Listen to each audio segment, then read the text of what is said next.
Hello, everybody. Welcome back to Swinging at Shins. I'm Brian Marr, filling in for Rhett Conaway, and I'm joined, as always, by the biggest Villa fan in America, Mr. Aaron Slater. Aaron, how you doing? I'm doing pretty well, Brian. It was a action-packed match weeks. We got two match weeks we got to talk about, or at least try to, fit it in this Yeah, format here. two for the price of one here on Cha-ching. Swinging at Shins.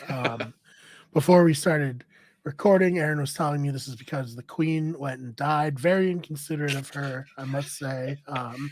Do But it during the World Class or the World Classic. I got baseball in my brain apparently. yeah, Do it during the World Cup. Come on.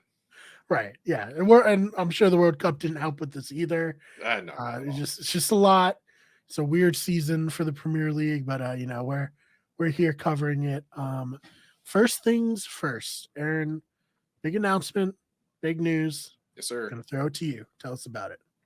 So, Swinging at Shins and Albany Beer Garden, the one that's on Broadway, are going to be doing a uh, final day, match day 38 special, where we'll be live streaming at Beer Garden. Rhett and myself will be there. I don't know how much Rhett's going to be able to attend because, he's going to be hopefully cheering for a Premier League, championship title here. And, but I'll be there with you guys. We'll go through it hand in hand and we'll, watch how this final day unfolds. So I'd like to thank Beer Garden for giving us the opportunity to be able to do this. And, we also have some other little secret news going on, but we can't quite share that yet. The Liverpool fan group there has something behind the scenes that we will share eventually. But come hang out with us at the Albany Beer Garden. It's gonna be a great day. Beer, soccer. I mean, what more can you ask for? Yeah, and live streaming. So very exciting here. Just go, just have fun, Yeah, meet some fellow U.S. Premier League fans, and maybe even celebrate Arsenal winning the league. If not, well, there'll be beer, so Red there can will can be drown beer. his sorrows in that. So yes, very exciting. Yeah, no, it'll be fun. It's gonna be fantastic. So Absolutely. So you mentioned there's some secret stuff happening with Liverpool fan clubs, but for the Liverpool team, yes, sir. you have madness to describe this match in the notes. Mm-hmm. 7-goal thriller. Tell me about it. Yeah, 7 goals. Who would have thought that was going to happen? It was at Anfield. Anfield's a mystical place. It's like Narnia. It really is. Okay. Everybody I'm adding goes that to in. my notes on Premier League stuff. Anfield equals Narnia question mark. That'll be title right there. Yeah. Yeah, I mean, everybody goes in expecting to try to beat Liverpool at Anfield, and it's just doesn't happen, man. This match started off with 3 goals, three quick goals. I think it was like within 15 minutes. Yeah, 15 minutes. Hot start for them. A lot of Spurs fans at the away end started to leave because they were like, well, this seems like a Newcastle thing again. We're done. That's just brutal. It had to be miserable for those fans who paid all that money to go there and then watch him get slapped in the first 15 minutes again. But is it more miserable that they missed out on kind of a comeback? Yeah, I would say so. I mean, they probably enjoyed it at the bar or local pub for them, but you also paid tickets to go see it, and now you're not. You're so. I've never been one to leave early. I'm always for you got to just see it through, even if your team's getting killed. You just gotta deal with it. Yeah, I don't get that mindset. You must be rich or something if you can afford to Right. do that. That's a good point too. It's like you paid so much money, just Yeah, game. yeah, exactly. The Spurs did put a comeback on. As much as Liverpool fans probably didn't want to see that, they did start it with Harry Kane just before the half, and they started to look good, and it continued on into the second half too, where it seemed like scripts were reversed. Liverpool started to break down a little bit quicker. Spurs were passing it around a little bit better and finding spots of opportunities where Kulusevski could have scored, and Min Son hit the post twice. There was just a lot of like it. This match could have been even more goals. It could have been a 10 combination kind of goal scoring opportunity. Tottenham eventually, drew it with Richarlison, who scored his first Premier League goal, and it only Hey, took him 34 matches to get there. all right. Hey, come on. This give him the credit. But yeah, no, throw the shade a little bit too. I'm not going to give him any credit. The guy was bought for like 70-ish, 60-ish million to It's a be lot of that pressure, striker. Aaron. Oh, it's a ton of pressure. But you know what? He I can't stand him. He's such a dirt bag. And I'm sure there's Spurs fans who are even like, yeah, I'm not really a fan of him either. I would say if this is his first goal, I'm sure there's a lot of Spurs fans who be like, we paid how much Yeah. for this guy? Do some numbers. Numbers are adding up. He has more yellow cards for excessive celebrations too than he has actual goals. Was he celebrating? The Other fact that he people's thought he goals? scored. He just rips Oh, his yeah. shirt off and then he's like, yeah, I finally scored. And then it's like, no, Oh, offside. that's tough. Also, yellow card for excessive celebration. Oh man, can't even take your shirt off to Nope. celebrate a goal these days. No. What kind of world are we in? Cancel When you get culture. yellow. I tell you what.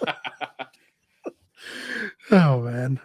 But thankfully, Liverpool put it back on, put it back together in the last 20, 30 seconds of that match where Jota, who we talked about last week, Indeed we did.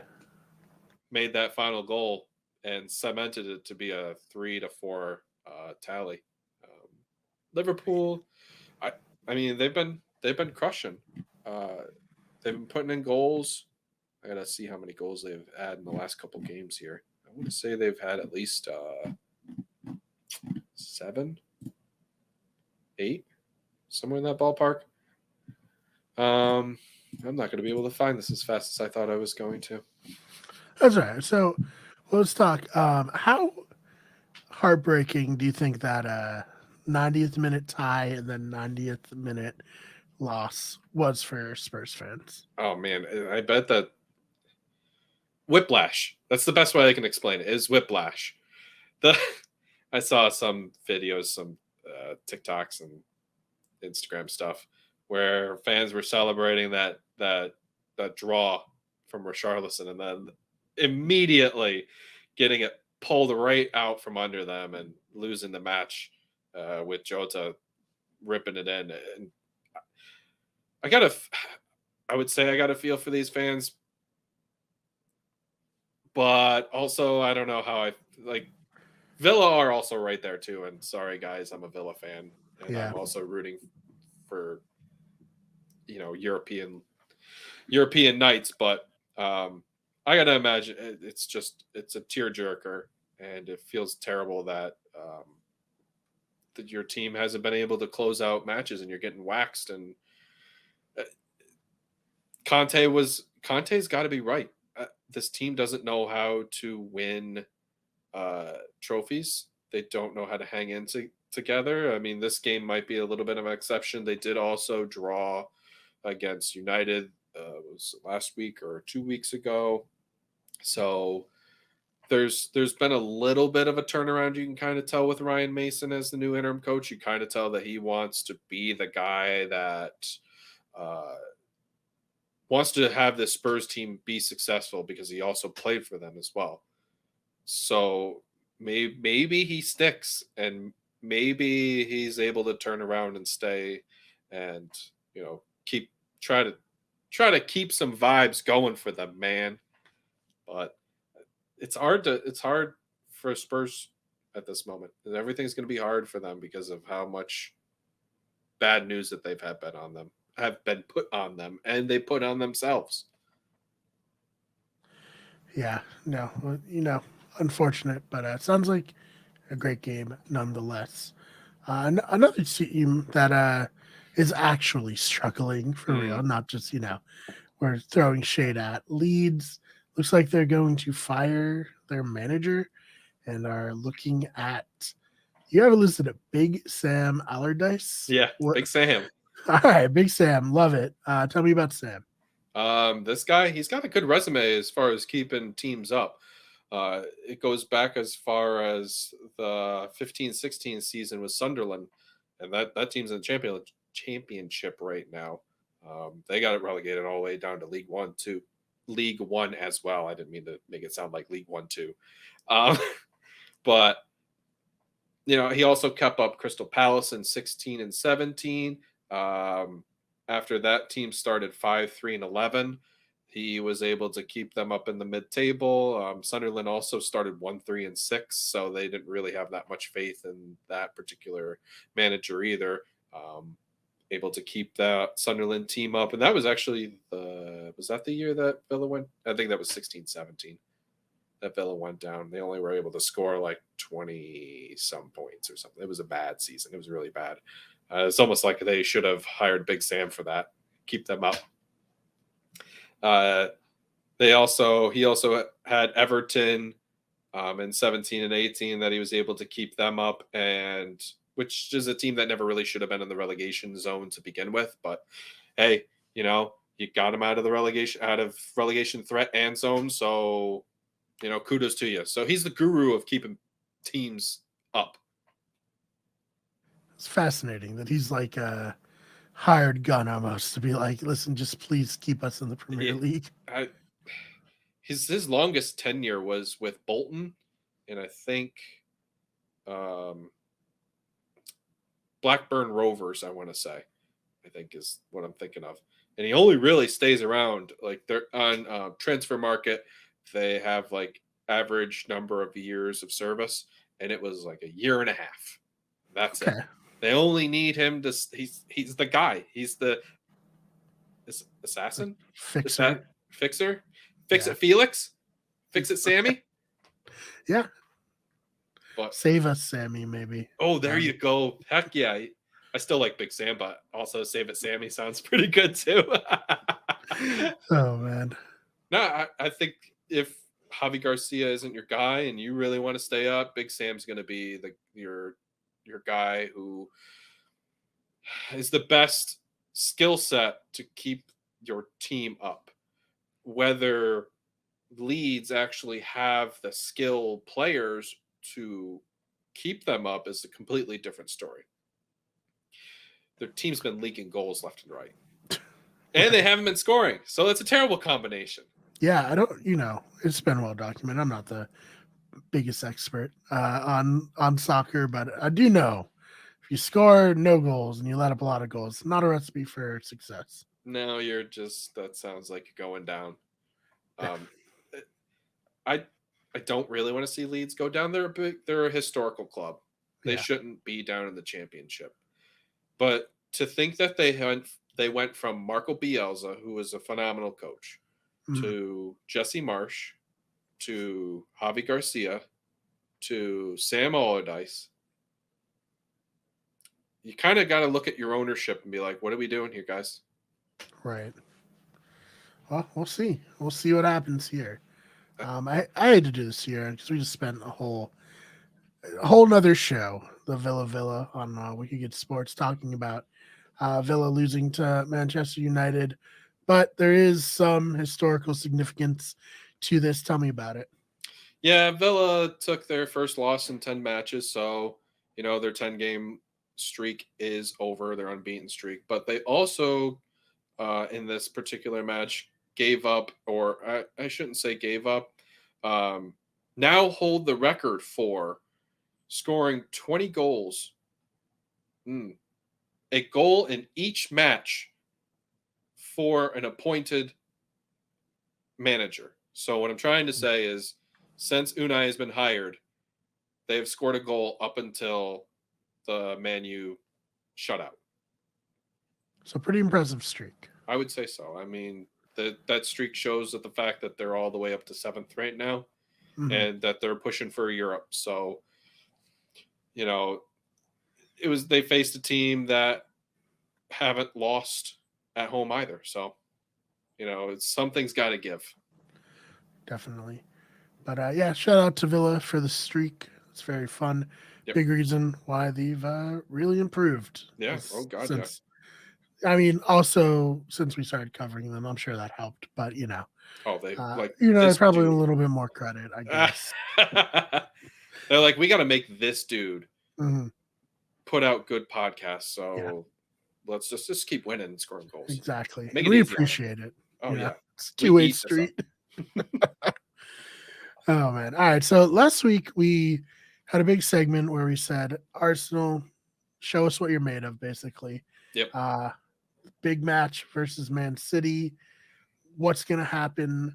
Are you going to actually like seal the deal here and set yourself up to really have a great chance of winning? Yeah. Aaron, that did not happen. They tried to show us what you got, and they did. They Yeah, got. they didn't. Yeah, They got. they got. Yeah, I, Man City gets the dub here, and just tell me about it, Aaron. it was. It seemed like Arsenal just weren't. It's not even prepared for it.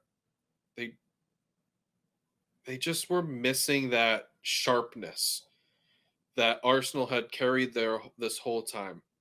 And maybe it was now the condensed schedule where, a lot of teams are back to back to back. And we have always said, Brett and I have always said that their bench isn't deep enough. That the quality of the bench versus a Man City is just, it's light years. I mean, when you're able to buy whoever you want to fit your system and you don't have to do anything other than tell that guy, hey, I want you to do exactly what you're doing. What do you have? There's nothing you could do as far as Arsenal goes. But I think there was a little bit of mastery too by Pep. I think he was shutting down the midfield and that he said, okay, if I'm going to make you go you're going to beat us through the wings.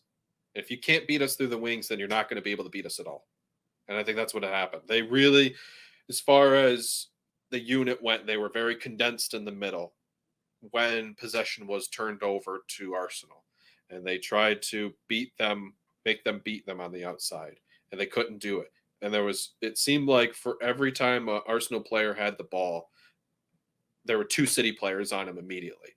And they couldn't get any kind of traction going. There was a couple opportunities where Arsenal could have had a goal aside from the goal that they did have early on, but it was really City dominance. Yeah, I mean 4-1, tough. And Haaland is assisting goals now, and that was one of the biggest threats that. I don't want to say threat. Threat is the wrong word. Concerns that Rhett had was not only is this machine, is he Swedish? Norwegian? Hold on. I'll look him up. Man. My brain just went and broke. He's Norwegian. Yes. Okay. He looks Norwegian. Let me tell you. Yeah. He's definitely that. Is it Baltic, that area up there? Yeah. Right. Okay. Yeah. He definitely looks like some Baltic machine. Mm-hmm. It was the fact that if he started assisting goals, not only scoring but assisting, it's a problem because now not only is he able to put the ball in the back of the net, now you're accounting for another goal. You have to shut down his ability to score and assist. And the biggest prime piece of evidence is when Rob Holding, who was much smaller in stature, even though he is a defender, but anybody is smaller when you're compared to Haaland. He was easily backed down, backed up to the ball, nodded it towards De Bruyne, who made a beautiful run and scored. Should have Ramsdale done a little bit better? Maybe. But Kevin De Bruyne is one of the best midfielders on the planet. And Haaland is just unlocking a new feature to his machineness. He's like, you got your CPU slots and going to slot that assist card in. So it Dangerous. it's very dangerous. It's going to be dangerous for Real Madrid, who they play in the Champions League here soon. I don't know how you stop Haaland. You can't. Well, with all that said, do you think City will win out? I know Rhett says they won't. It seems impossible. I don't Mhm. think. I think it's possible that they could win out. As much as I don't want City to win the league, but where are they dropping points? Like, let me pull up their fixtures real quick. They play West Ham tomorrow, so it's a short bounce back. They play West Ham, who have been mediocre. They play Leeds, and then they go and play Real Madrid on Tuesday, the May 9th. Then they go and play Everton. They shouldn't lose that match. They play Real Madrid again on Wednesday. They play Chelsea, who we just saw, Arsenal smack. The only really one I think they might trip up the only two that I really think they could trip up on is Brighton and their last match. Ooh, I just noticed that was an FA Cup. Scratch that one. They could trip up on Brentford. Brentford's a really good team at home, and Ivan Toney has been known to score against big time clubs, so that's a possibility. But man, I just don't see it. I don't see them losing. They're going to go for the treble, which is just FA Cup, Premier League, another trophy, and another,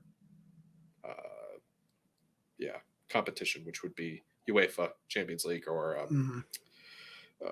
Europa. Ooh, that's pretty insane. Right, to be able to collect all them trophies, to have that feat, it's an incredible run that they're going to. It's going to be an incredible run that they're going to go on right now, and we're going to see if they can actually do it. But I think they can. They're built for it. Right. Well, we shall see there. Arsenal, well, they did win today, so shout out. It's true. That's big. But what are we looking ahead for Arsenal on? I mean, you just said pretty much Man City's gonna win the league. I know. I really did that did happen. Yeah. The crazy thing is they can lose and still win the league. Mm-hmm. They don't have to win every game either. They have to really drop a couple games. Yeah, they're 2 points behind with 2 in hand. Yep. On Arsenal, so it's tough. They can afford to lose a match. You're right. Which is crazy. Like, they could lose and then draw. And then essentially, if Arsenal were to win out, it would go down to goal differential, which City have. Yep, 54-42 as of recording right now. It doesn't. That's how critical this match was. Is that, like we've said, if Arsenal win it, there's a big chance that they could win the league. And if they don't, there's a big chance that they might not win the league. Yep. And it doesn't help that it was a 4-1 loss either.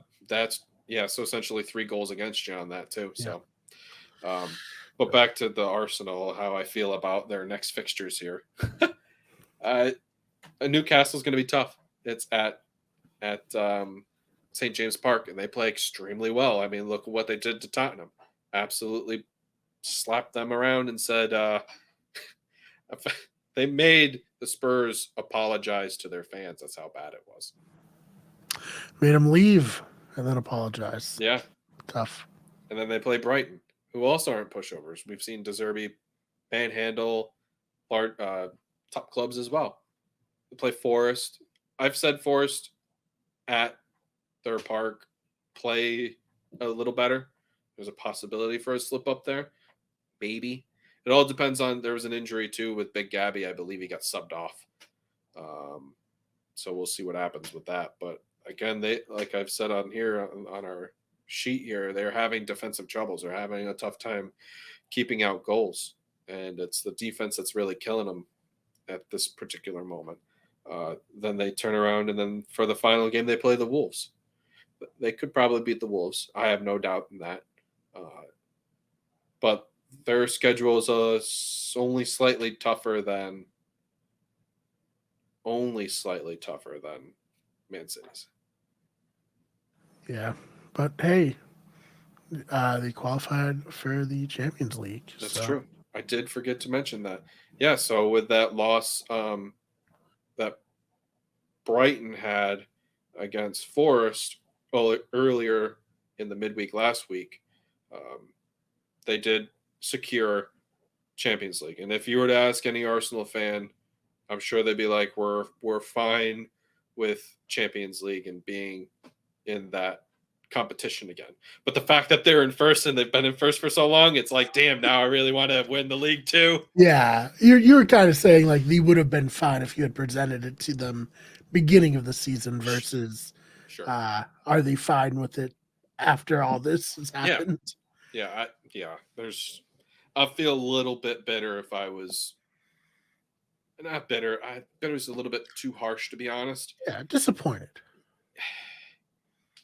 Again, I don't even know if it's disappointed because you weren't expected to win the league either. Right. Well, You yeah, I know? mean more just disappointed because it's like got your hopes up. Sure. Well, isn't that Yeah.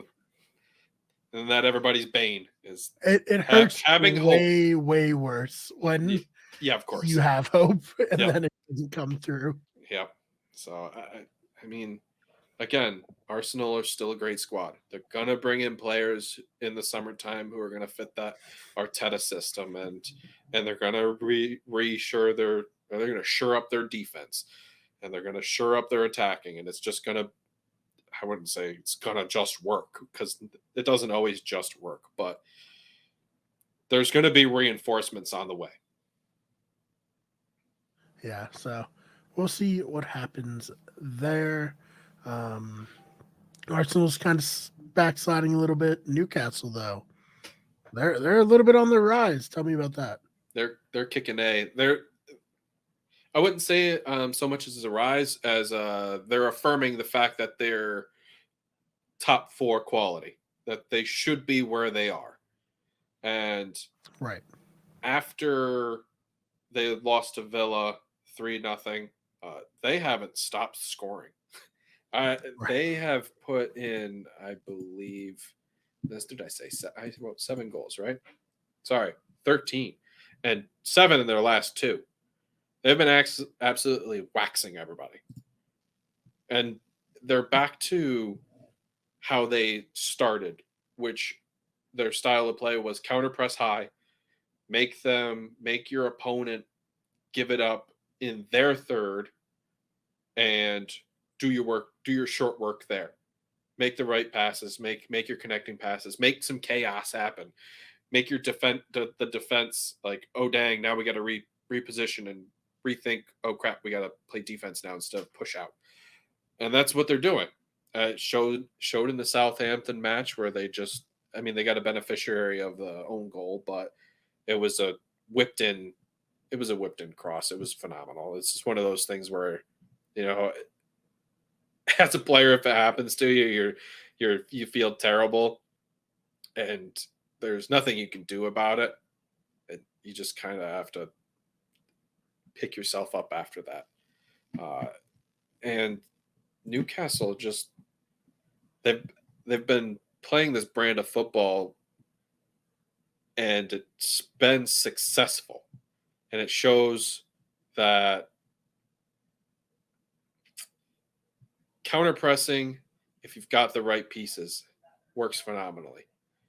And that's what Liverpool did. Is they counter press so well. It's called, their style is called gegenpress, and or it's a style of gegenpress, and you're able to create chaos, and that's what they're doing. And you got Joe Linton ripping in goals, looking vintage like he did in Eintracht. You've got Cullum Wilson playing like he's out of his mind. He's got 15 goals this season. Who would have? Cullum Wilson's a good player, and he'll put in 12, 15 goals. But they've also got Isak, who's putting in goals, and they bought him from Real Sociedad.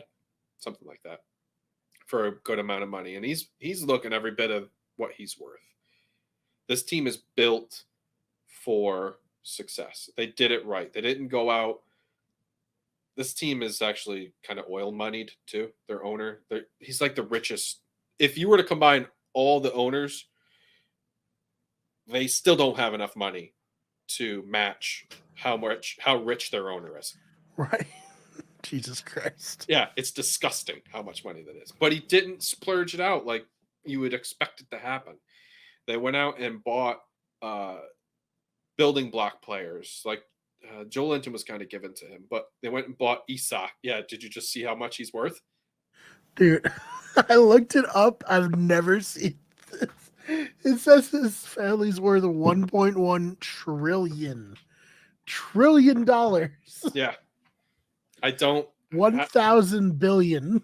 I like $1 billion is hard to see. Even kind of $1 million is hard to see. What is $1 trillion? Yeah, you can't even conceive $1 trillion. That's so fucking insane. Yeah. Sorry, I didn't mean to derail it. It's fine. I saw your face. I was like, I want to know what your reaction is to this. Oh my God. But that's why so insane. Last year there was a lot of petitions that went on and said like, hey, we can't have this kind of money in this league or else like where's the line? Yeah. And maybe that's why he didn't go out and do that though.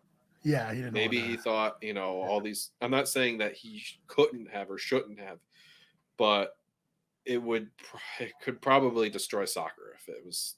Oh yeah, he could do what he could do. He could destroy anything in the world that he wants with that much money. Too.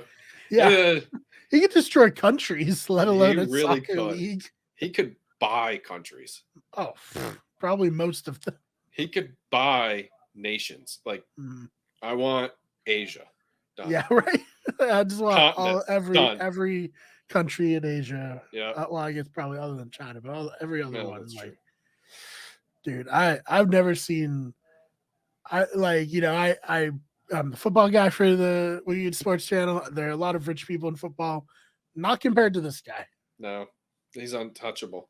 And that's what a lot of fans were concerned about. But they've been doing it the right way. They've been doing a lot of building blocks, and they got the right manager, and they got, they're putting together a well-built team, and it's showing that because they're in third right now. I mean, what more can you ask for? You got to be loving it if you're a Newcastle fan. And when you watch their games, when they play at St. Mary's, it's hopping. It is hopping. And a lot of fans have that belief. And I think they could definitely be a top 6 team for years to come. I don't see what's stopping them is what I'm trying to get at. Certainly not money. No, that's certainly not stopping them. That's true. Very true. The man is half of Microsoft. Microsoft has a market cap of $2 trillion. Yep. He has $1 trillion. Yeah, it's insane. Oil money, man. Something else. No, I can't fathom it. Oh no, it's to the point where it's like, no, I'm pretty sure our minds literally can't. Yep. Conceptualize $1 trillion. I feel like he's probably got it in a vault somewhere. I hope so. I wanted Scrooge McDuck. I really wanted to be Scrooge McDuck. It's like, yeah, no, I don't trust banks. I need an underground vault. Honestly, how could you though? Would you? Yeah. If you had that kind of money? I don't know how. I don't have a lot of money, but I don't know how. I don't know how you store that much money, or how, what's the reality of having that much? You know what I mean? Like, he buries. Do you own buildings? Do you? What do you do? What? Some of his wealth is in Newcastle, I guess. Obviously, yeah. But not really. Yeah, I don't even know what Newcastle's worth either, though. Let's look that up. I gotta wake up my keyboard. Hello. Probably a lot. Probably multiple billions, right? I don't know. We'll find out here in about 2 seconds. I'm gonna guess 5 billion. No. I'm gonna guess 12 billion. Come on, transfer market couldn't be the first thing that pops up. Rude. There we go. All right. Final guess? Yeah, we'll do 12. So the Washington Commanders just sold for $7 billion. Okay. And I think the Premier League's probably twice as moneyed, maybe. So, but I'll go 12. We'll see. Why are you being difficult? Why you no tell me?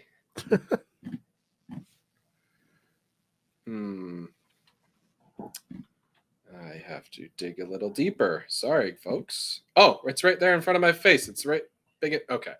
It's $490 million. Really? That's it? It's based off of the success that they've had built Mhm. up. Like soccer clubs can be oddly cheap and oddly expensive at the same time. Like, Right. so they haven't really been in the light for a while. They did get relegated in the mid 2000s, I want to say. So that Mhm. knocked a lot of their value off too. They haven't had won a Premier League in. Let me double. I can click this and find out.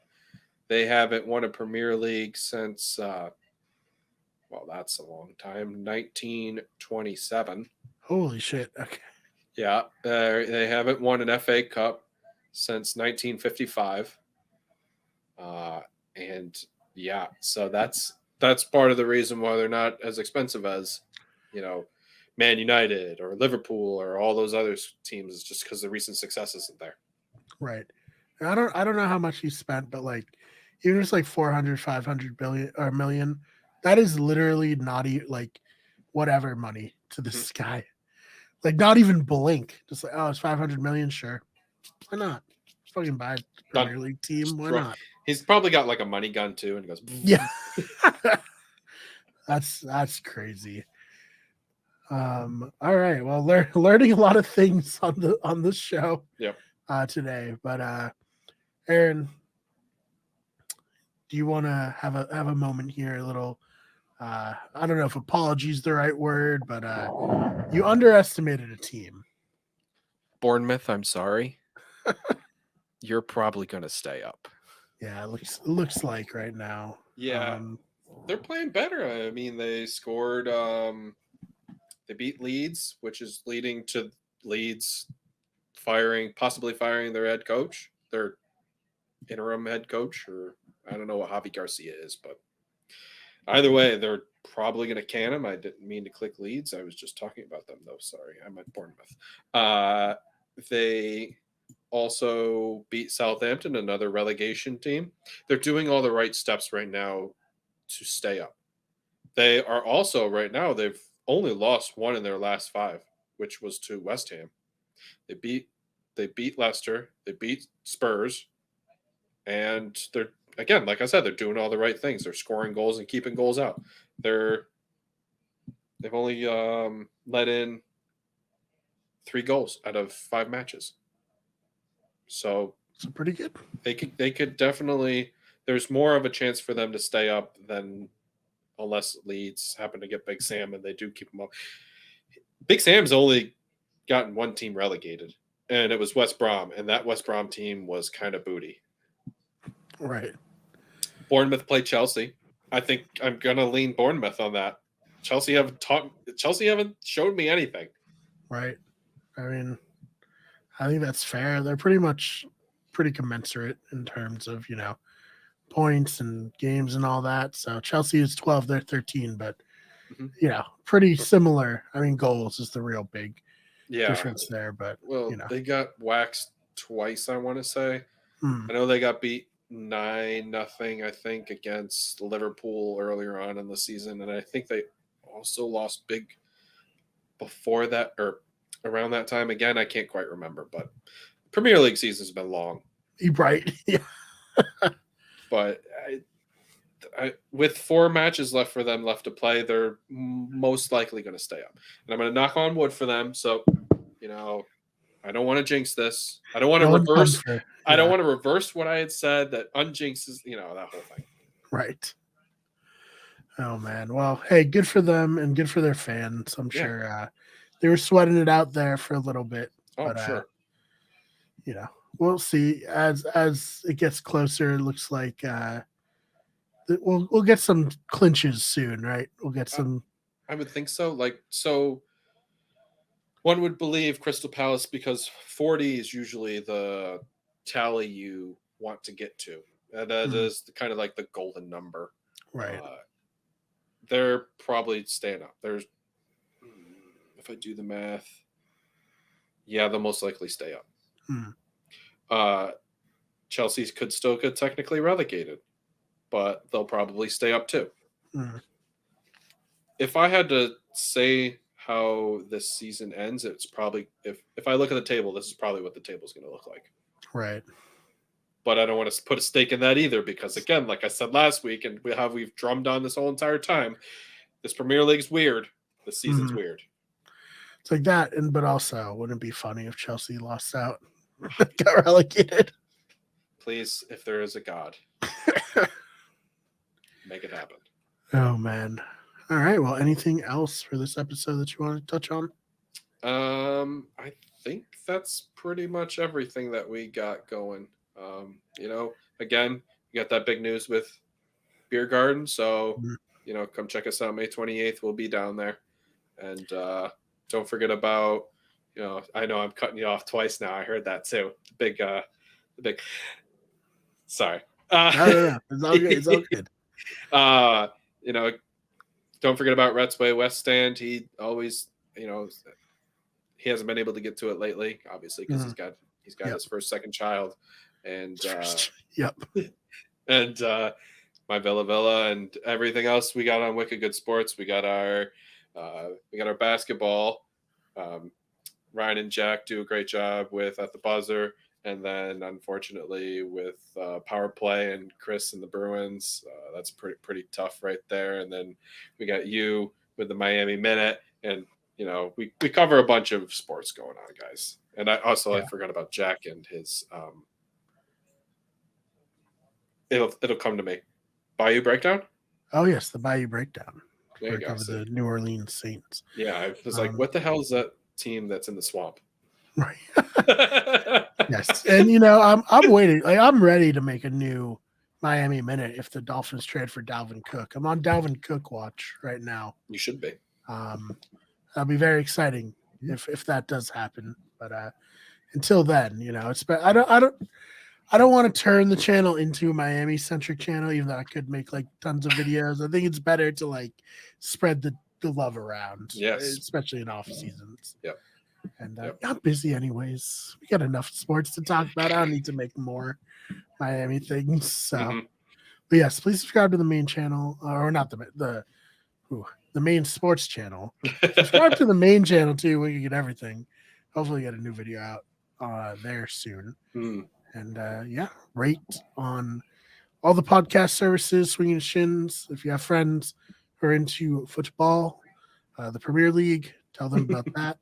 I promise we'll be back soon. You won't have to deal with me and my lack of knowledge. But Aaron, you've been carrying it. You've been doing a great job in Rhett's absence. The community loves you, Brian. We sense it. I'm sure. Yeah, we get some real nice comments. Love me. Anyways, thank you so much for listening. And we will see you in the next one. See you, everybody.